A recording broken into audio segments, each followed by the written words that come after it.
Ku cari wajah-Mu, temukan kasih-Mu. Kau bukan Tuhan yang jauh dariku.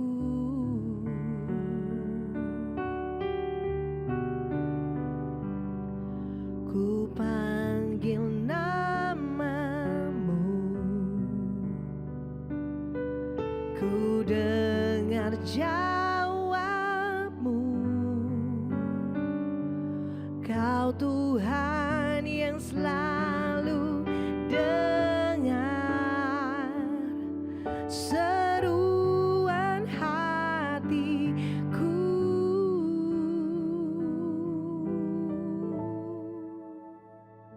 Sungguh indah Kau Tuhan, penuh kasih dan sayang. Kau tempat penghiburan bagi setiap hati yang terluka. Sungguh indah Kau Tuhan, menara perlindungan. Kau sumber kekuatan bagi semua orang yang membutuhkan.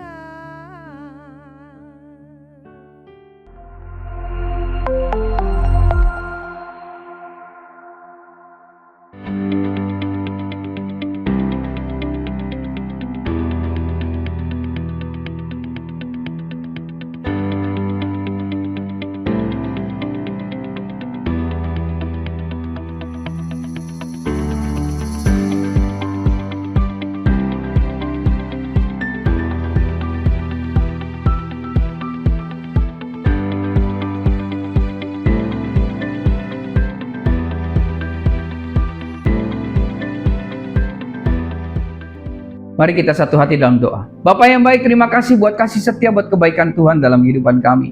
Kami ucap syukur Tuhan buat pagi hari ini, kalau kami boleh mendengarkan firman-Mu. Tuhan, terima kasih.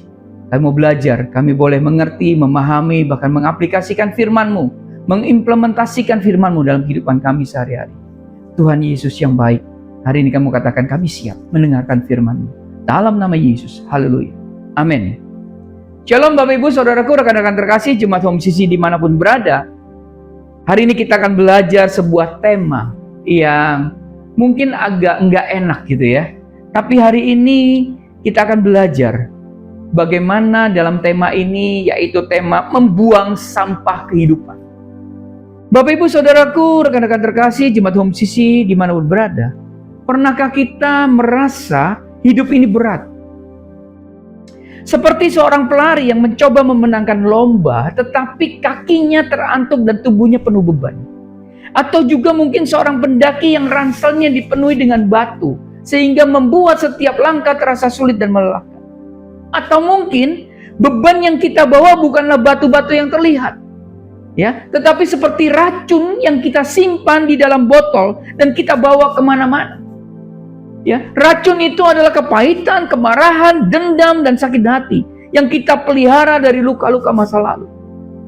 Racun ini tidak hanya memberatkan langkah, tapi perlahan-lahan membunuh kita dari dalam, membunuh sukacita, ya, membunuh hubungan dan damai sejahtera itu. Bapak Ibu Saudaraku, khotbah hari ini tentang membuang sampah kehidupan, ya, membuang sampah kehidupan. Nah, dalam kehidupan rohani kita, seringkali kita melakukan hal yang sama. Kita bawa sampah-sampah dari masa lalu. Kesalahan, penyesalan, kebanggaan yang keliru. Bahkan prestasi rohani kita sendiri.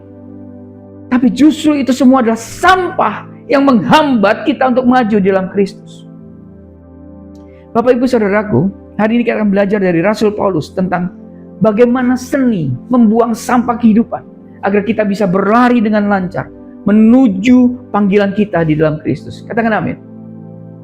Mari kita buka dalam Filipi 3 ayat 4 sampai dengan 14. Filipi 3 ayat 4 sampai dengan 14. Ayat 4. Sekalipun aku juga ada alasan untuk menaruh percaya pada hal-hal lahiriah, jika ada orang lain menyangka dapat menaruh percaya pada hal-hal lahiriah, aku lebih lagi. Ini kata Paulus ya.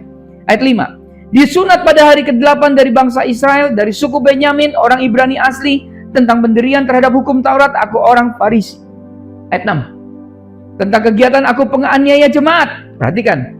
Tentang kebenaran dalam menaati hukum Taurat, aku tidak bercacat. Ayat 7. Tetapi apa yang dahulu merupakan keuntungan bagiku, sekarang kuanggap rugi karena Kristus. Ayat 8. Malahan segala sesuatu yang kuanggap rugi karena pengenalan akan Kristus Yesus Tuhanku lebih mulia daripada semuanya. Ya, oleh karena dialah aku telah melepaskan semuanya itu dan menganggapnya sampah, supaya aku memperoleh Kristus. Ayat 9. Dan berada dalam dia bukan dengan kebenaranku sendiri karena mentaati hukum Taurat, melainkan dengan kebenaran karena kepercayaan kepada Kristus, yaitu kebenaran yang Allah anugerahkan berdasarkan kepercayaan. Ayat 10. Yang kau kehendaki ialah mengenal dia dan kuasa kebangkitannya dan persekutuan dalam penderitaannya, di mana aku menjadi serupa dengan dia. Ya, menjadi serupa dengan dia dalam kematiannya. Ayat 11. Supaya aku akhirnya beroleh kebangkitan dari antara orang mati. Ayat 12. Bukan seolah-olah aku telah memperoleh hal ini atau telah sempurna, melainkan aku mengejarnya kalau aku dapat juga menangkapnya, karena aku pun telah ditangkap oleh Kristus Yesus. Ayat 13. Saudara-saudara, aku sendiri tidak menganggap bahwa aku telah menangkapnya, tetapi ini yang kulakukan. Aku melupakan apa yang telah di belakangku dan mengarahkan diri kepada apa yang di hadapan. Ayat 14. Dan berlari-lari kepada tujuan untuk memperoleh hadiah, yaitu panggilan sorgawi dari Allah dalam Kristus Yesus.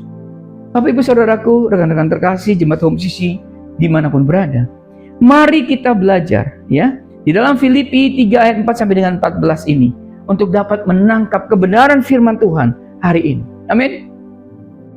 Mari kita perhatikan baik-baik.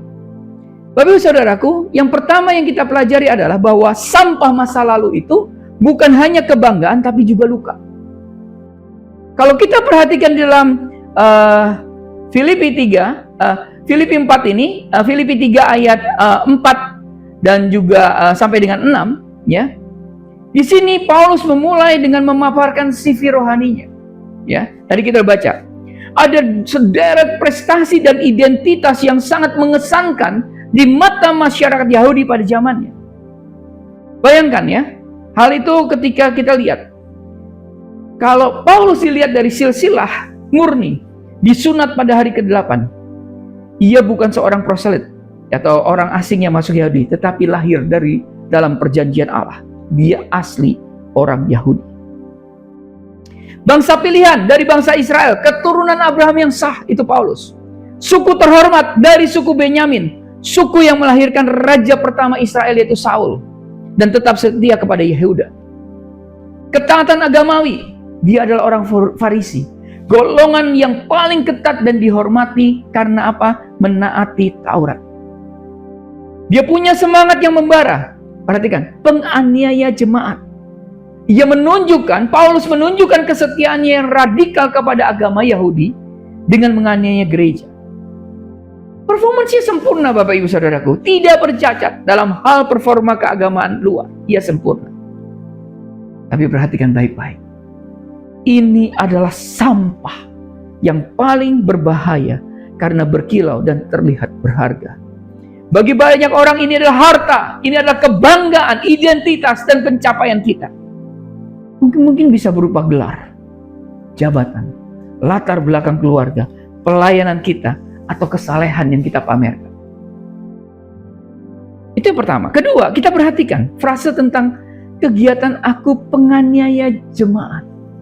Sebelum bertobat, Paulus yang dulu namanya Saulus adalah seorang yang dipenuhi dengan kemarahan dan kebencian yang religius.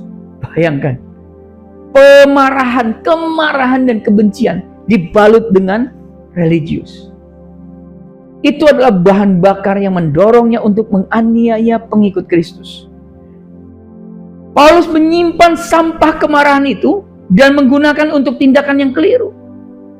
Sama seperti Paulus, mungkin juga kita bisa membawa prestasi dalam hal menyimpan dendam, saudara.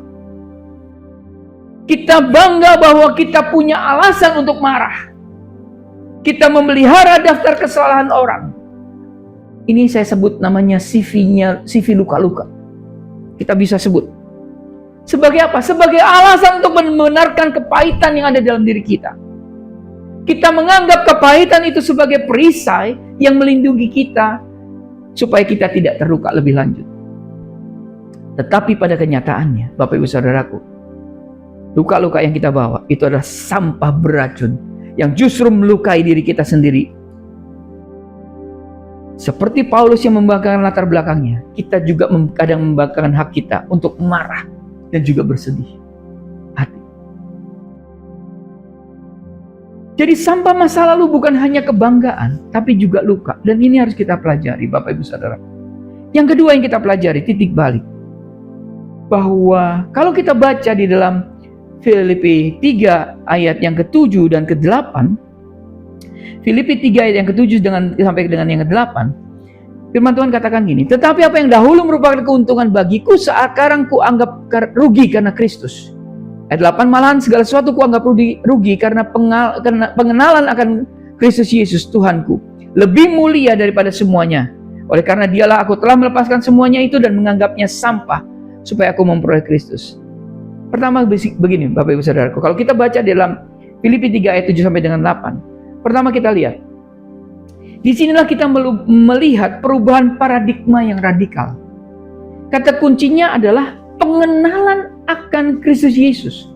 Artinya apa? Bukan sekedar tahu secara intelektual, ya, tetapi mengalami relasi yang personal, relasi personal yang transformatif. Dikatakan begini di ayat 7, dari keuntungan menjadi rugi. Apa yang dulu dibanggakan Paulus setelah ia bertemu dengan Kristus di jalan ke Damsyik, semuanya berubah nilainya. Itu bukan lagi aset, tapi jadi liability atau liabilitas. Itu bukan lagi sesuatu yang mendekatkannya kepada Tuhan, tapi justru menjauhkan. Yang pertama ini kita melihat di ayat yang 8, menganggapnya sampah. Kata Yunani yang digunakan untuk sampah di sini adalah skebala. Ya, skebala. Yang berarti kotoran, sampah, sisa makanan yang dibuang atau kotoran hewan. Ini adalah kata yang sangat kuat dan gamblang. Paulus tidak berkata, oh ini kurang berguna. Ia berkata, ini adalah kotoran yang harus dibuang. Ini adalah sampah. Mengapa? Karena dibandingkan dengan nilai tidak terhingga dari memperoleh Kristus, maka segala kebanggaan manusiawi itu sama nilainya dengan sampah. Dengan segudang prestasinya Paulus, dia bilang pengenalan akan Kristus. Prestasinya, gelarnya, apapun latar belakangnya, dianggap sampah. Apa keuntungan Bapak Ibu dalam hidup kita yang justru menghalangi kita untuk sepenuhnya memperoleh Kristus? Mungkin kebanggaan atas pencapaian karir kita, ketenaran kita, kekayaan kita, gelar kita, bahkan pelayanan kita sendiri. Pengenalan yang benar akan Kristus akan membuat kita rela membuang semuanya itu. Katakan amin. Kedua, titik balik mengenal Kristus itu segalanya. Juga berarti menganggap dendam sebagai rugi dan juga sampah. Setelah bertemu Kristus, Paulus tidak hanya membuang kebanggaan agamawinya, tetapi juga kemarahannya, Bapak Ibu Saudaraku. Paulus juga bukan saja membuang kebanggaan agamawinya yang dia sebut sebagai CV-nya itu tadi, tapi juga kemarahan dan kebenciannya. Apa yang dulu ia anggap sebagai semangat untuk Allah, yang sebenarnya adalah amarah yang destruktif, sekarang ia anggap sebagai skebala, sampah yang harus dibuang. Pengenalan akan Kristus mengungkapkan betapa merugikannya memelihara kepahitan. Dendam merugikan hubungan kita dengan Allah. Perhatikan, ketika kita memiliki dendam, justru merugikan hubungan kita dengan Allah. Bukan dengan orang lain, dengan Allah justru. Kenapa? Karena itu menghalangi doa dan juga memadamkan Roh Kudus yang ada dalam hidup kita. Karena dendam itu merugikan diri sendiri. Itu adalah penjara emosional, Bapak Ibu Saudaraku. Orang yang kita benci mungkin bahkan tidak ingat. Sementara kita menyiksa diri sendiri dengan memutar-mutar film luka-luka itu berulang kali. Dibandingkan dengan sukacita dan damai sejahtera yang kita peroleh dalam Kristus, ya, memegang erat-erat kemarahan, sama bodohnya dengan memeluk erat sekarung sampah, sementara kita ditawari harta karun. Kita harus memilih memperoleh Kristus, melepaskan dendam. Memperoleh Kristus, ya, melepaskan segala kepahitan, segala luka. Kalau kita mau memperoleh dendam, memperoleh luka-luka itu kita pelihara, maka kita akan kehilangan yang namanya damai sejahtera dari Kristus. Bapak Ibu Saudaraku, kita lanjut di dalam Filipi 3 ayat 9 dan 11 sampai dengan 11. Dan berada ayat 9, dan berada dalam Dia bukan dengan kebenaranku sendiri karena mentaati hukum Taurat, melainkan dengan kebenaran karena kepercayaan kepada Kristus, yaitu kebenaran yang Allah anugerahkan berdasarkan kepercayaan. Ayat 10, yang kukehendaki ialah mengenal Dia dan kuasa kebangkitannya dan persekutuan dalam penderitaannya, di mana aku menjadi serupa dengan Dia dalam kematiannya. Ayat 11, supaya aku akhirnya beroleh kebangkitan dari antara orang mati. Bapak Ibu Saudaraku, setelah dia mengenal Kristus, maka Paulus memiliki tujuan yang baru, yaitu hidup di dalam kebenaran dan kuasa kebangkitan. Katakan amin. Ketika dia memiliki tujuan yang baru, ya, pertama apa yang kita pelajari? Setelah membuang sampah itu, ya, maka kita akan diisi dengan sesuatu yang baru. Jadi kalau saudara, Bapak Ibu Saudara mau diisi dengan sesuatu yang baru, maka saudara harus membuang yang lama. Amin. Sampah itu harus dibuang. Kebenaran dari ayat yang ke-9 ini, pengganti dari kebenaran diri yang sampah itu adalah kebenaran dari Allah. Kita dibenarkan bukan karena performa kita, tetapi karena iman kepada Kristus. Ini adalah fondasi baru bagi kita. Mengenal kuasa kebangkitan di ayat yang 10. Hidup baru ini bukan hanya tentang status, Bapak Ibu Saudaraku, tetapi tentang kuasa. Kuasa kebangkitan adalah kuasa yang membangkitkan Kristus dari kematian. Katakan amin.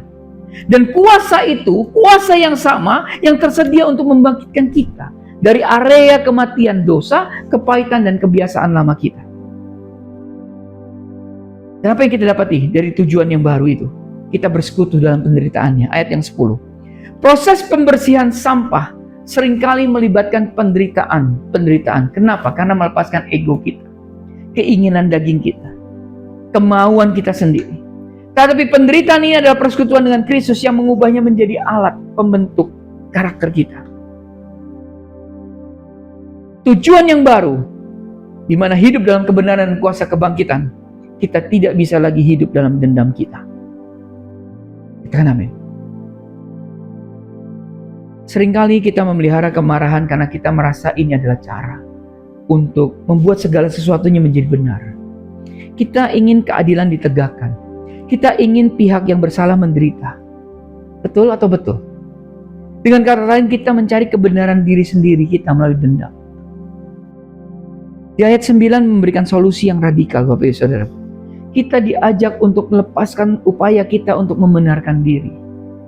Caranya, membenarkan diri itu tadi adalah dengan memendam kemarahan, dan sebagai gantinya, kita harus menerima kebenaran dari Allah melalui Kristus. Ini berarti kita mempercayai bahwa Allah adalah hakim yang adil. Roma 12 ayat 19. Ketika kita benar-benar percaya bahwa Dialah yang membela kita, maka kita bisa melepaskan kebutuhan untuk membela diri dengan cara kita sendiri lewat kepahitan itu. Kenapa? Persekutuan dalam penderitaannya, di ayat yang ke-10 tadi, juga berarti kita belajar seperti Yesus, yang sambil dicaci ia tidak membalas dengan mencaci, sambil menderita ia tidak mengancam, tetapi ia menyerahkannya kepada Bapa yang menghakimi dengan adil. 1 Petrus 2 ayat 23. Bapak Ibu Saudaraku, rekan-rekan terkasih jemaat Home Sisi dimanapun berada, kita masuk dalam ayat-ayat terakhir di dalam Filipi 3 ayat 12 sampai dengan 14. Bukan seolah-olah aku telah memperoleh hal ini atau telah sempurna, melainkan aku mengejarnya kalau aku dapat juga menangkapnya. Karena aku pun telah ditangkap oleh Kristus Yesus. Ayat 13, saudara-saudara, aku sendiri tidak menganggap bahwa aku telah menangkapnya. Tetapi ini yang kulakukan, aku melupakan apa yang telah di belakangku dan mengarahkan diri kepada apa yang di hadapanku. Ayat 14, dan berlari-lari kepada tujuan untuk memperoleh hadiah, yaitu panggilan surgawi dari Allah dalam Kristus Yesus. Jadi Bapak Ibu Saudaraku, kalau kita tadi sudah belajar, ya, yang dari awal, bahwa yang pertama, sampah masa lalu bukan hanya kebanggaan. ya, tapi juga luka. Kita belajar bahwa titik baliknya adalah mengenal Kristus itu bisa mengubah segalanya. Dan kita juga belajar bahwa setelah kita membuang itu, ya, mengenal Kristus, maka kita punya tujuan hidup yang baru, hidup dalam kebenaran dan kuasa kebangkitan. Dan yang terakhir, kita harus melupakan dan fokus berlari ke depan. Paulus memberikan kita metode praktis untuk menjaga hidup kita bebas dari sampah. Yang pertama, di ayat yang ke-12 tadi dikatakan bahwa kita harus punya kerendahan hati yang progresif. Aku belum sempurna. Orang yang merasa sudah sempurna akan berhenti membersihkan diri, ya, dan mulai menimbun sampah lagi. Maka kita harus menyadari, aku belum sempurna. Itu adalah kerendahan hati yang progresif. Kemudian kita mulai disiplin untuk melupakan. Saya mau katakan melupakan itu harus disiplin. Karena melupakan itu bukan berarti lupa secara kognitif, tapi menghentikan pengaruh masa lalu terhadap masa kini. Kita berhenti membiarkan kesuksesan ataupun kegagalan masa lalu mendikte langkah kita hari ini. Kita melepaskan yang namanya kemelekatan emosional pada masa lalu itu. Kemudian kita fokus ke depan. Kita mengarahkan diri dan berlari-lari menuju tujuan. Perhatian kita tertuju pada apa? Panggilan sorgawi, Bapak Ibu Saudaraku. Panggilan sorgawi itu apa? Menjadi serupa dengan Kristus dan tinggal bersama Kristus selamanya. Katakan amin. Bapak Ibu Saudaraku, rekan-rekan terkasih, jemaat Home CC dimanapun berada. Kita lihat bagaimana Paulus bisa melupakan masa lalunya sebagai penganiaya. Itu bukan berarti ia mengalami amnesia. Tetapi ia memilih untuk tidak membiarkan identitasnya sebagai mantan penganiaya atau kenangan akan perbuatannya yang kelam mengendalikan dan membelenggu dirinya. Paulus mengampuni dirinya sendiri karena apa? Karena dia sadar, dia tahu bahwa dia telah diampuni Kristus dan makanya ia melangkah maju. Melupakan itu berarti berhenti memberi kekuatan pada masa lalu kita. Kita memutuskan untuk tidak lagi menyimpan rekaman video kejadian itu dan memutarnya berulang-ulang di dalam pikiran, di dalam hati kita. Tapi kita menyerahkan hak untuk balas dendam itu kepada Tuhan. Amin. Kita mengarahkan diri dengan memilih untuk mengampuni. Pengampunan itu bukan perasaan, Bapak Ibu Saudaraku. Pengampunan itu adalah keputusan untuk melepaskan hutang.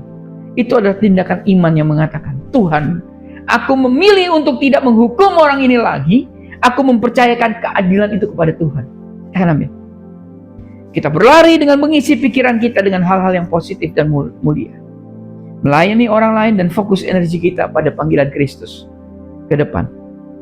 Bapak Ibu Saudaraku,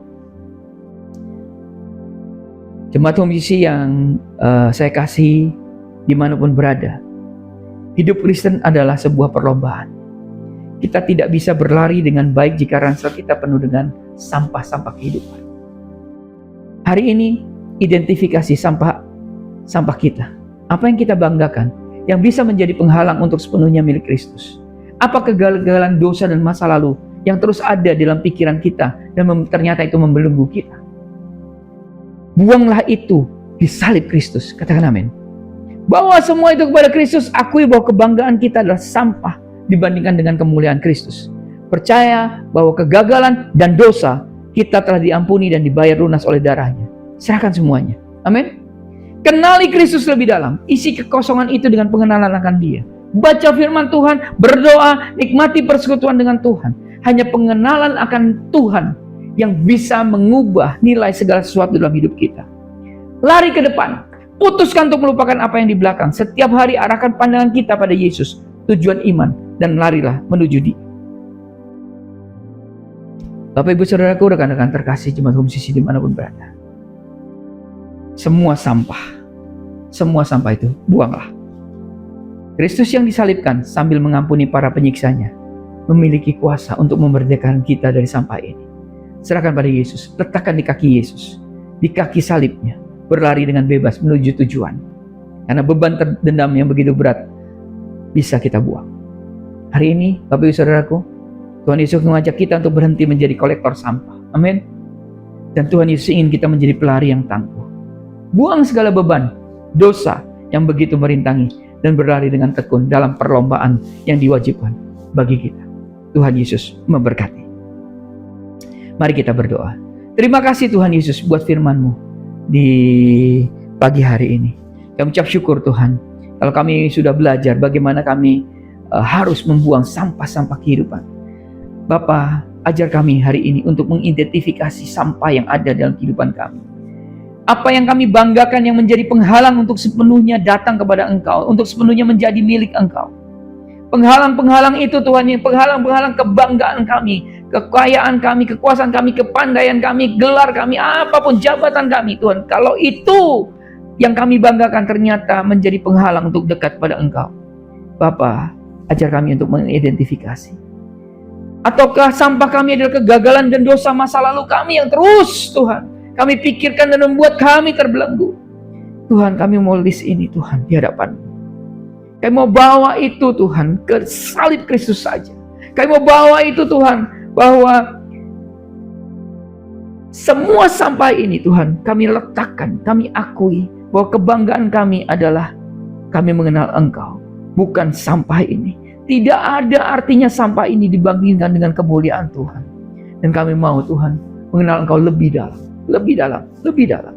Dan kami mau berlari-lari pada tujuan panggilan Tuhan, panggilan surgawi, menjadi serupa dengan Engkau. Terima kasih Bapa yang baik. Di dalam nama Tuhan Yesus kami berdoa dan ucap syukur. Haleluya. Amin. Karena itu saudara-saudaraku, Jemaat Kristus yang dikasihi Tuhan, angkatlah kedua tanganmu dan terimalah berkat. Mari aminkan setiap perkataan berkat yang kita percaya bahwa kita menerimanya. Tuhan memberkati engkau dan melindungi engkau. Tuhan menyertai engkau dengan wajahnya dan memberi engkau kasih karunia. Tuhan menghadapkan wajahnya kepadamu dan memberi engkau damai sejahtera. Kiranya kasih dan penyertaan Bapa di surga dan damai sejahtera dari Tuhan Yesus Kristus serta penghiburan dari Roh Kudus terus menyertai kita sampai Maranatha, Tuhan Yesus datang kembali. Kita yang percaya dan menerima berkat Tuhan, mari kita sama-sama katakan amin. Selamat hari Minggu, selamat berkumpul bersama dengan keluarga. Terus cintai Tuhan, berhenti menghakimi dan selalu jadi berkat. Tuhan Yesus memberkati.